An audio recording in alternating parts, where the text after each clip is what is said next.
नवारन प्रकाशन से 2022 में आई किताब बब्बन कॉर्बोनेट को लिखा है अशोक पांडे ने।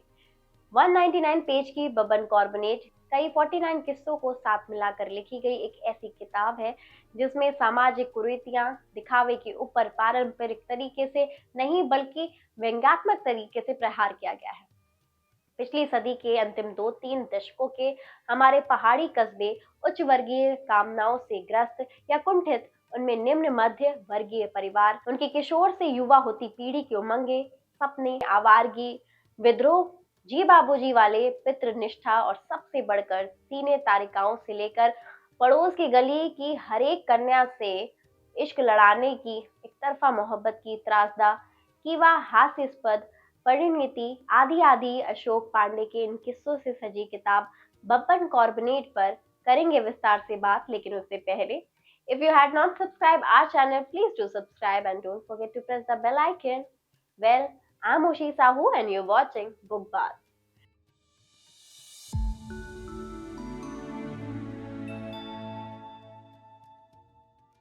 किताब का cover page the jungle book की याद दिलाता है और आपको इस चित्र के चित्रकार के बारे में किताब की शुरुआत में जानकारी मिल जाती है।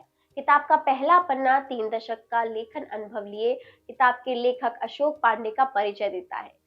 इन 3 दशकों में लेखन ने लपू झरना जैसे चर्चित किताब लिखी है तो वह लोकप्रिय वेबसाइट कॉफल ट्री के संस्थापक संपादक भी रहे हैं। किताब में विपश्यना का बखान करने वाले स्मगलर सज्जन है, चरस के शौकीन और लोटे के बागवत का कारनामा संपन्न करने वाले गट्टू भैया, सिजलर खाकर मुंह जलाने वाले जयशंकर है, फेसबुक से धन्य और ध्वस्त हुई सुतली उस्ताद है और एंगर मैनेजमेंट करते हुरकुवा गाठी है। सूची काफी दिलचस्प और लंबी है। किताब से गुजरते हुए आप इनके कारनामों से वाकिफ होंगे और अच्छा फील करेंगे।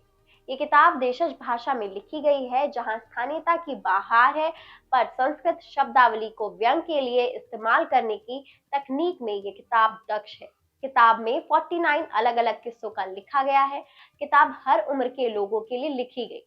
इसमें बच्चों के मन में चलने वाली खुराफात है तो वयस्कों के संसार से जुड़े किस्से भी। गर्म पानी के नारायण राम मासाब का किस्सा जैसे शुरुआती शीर्षक से आपको यह विश्वास हो जाएगा कि कितने शानदार आवरण के बाद पाठकों को किताब के अंदर भी कुछ न कुछ शानदार पढ़ने को जरूर मिलेगा।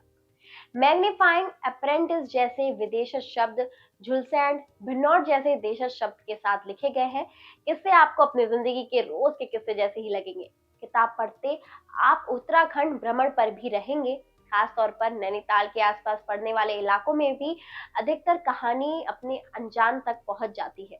फलाड़ी चीज के चक्कर में मित्र कुत्ता बन गया पंक्ति जिस किस्से में इस्तेमाल की गई है वह हम अपने मित्रों के साथ दिन भर कई बार साझा करते हैं और लेखक की यही खूबी है कि वह ऐसे विचारों को सही जगह सही समय पर इस्तेमाल करने के लिए सहेज कर रखते हैं।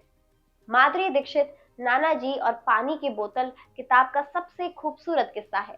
इस किस्से में एक आदमी का अपने रिश्तों के प्रति प्रेम दिखता है, साथ उसका सामाजिक विषयों पर आत्ममंथन भी।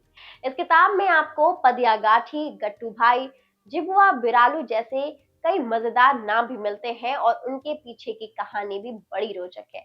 आगे के किस्सों में टीनेजर्स ने नशाखोरी की आदत पर भी लिखा गया है। लेखक लगभग हर किस्सों में पाठकों के लिए सस्पेंस बनाए रखने में कामयाब रहे हैं।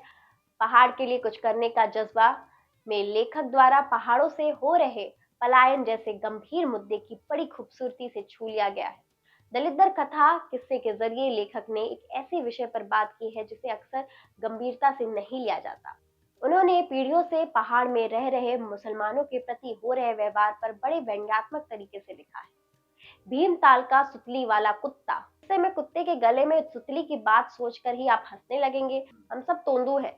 मेरे लेखक ने जिस तरह से शमशान का लाइव चित्रण किया है उसे आप बड़े ध्यान से पढ़ेंगे। किताब खत्म होते होते लौंडा पटवारी का किस्सा आपके पेट पकड़कर हंसा देता है। उम्मीद है आपको ये वीडियो पसंद आया होगा। ऐसी ही वीडियो देखने के लिए हमारे चैनल को तुरंत सब्सक्राइब करें।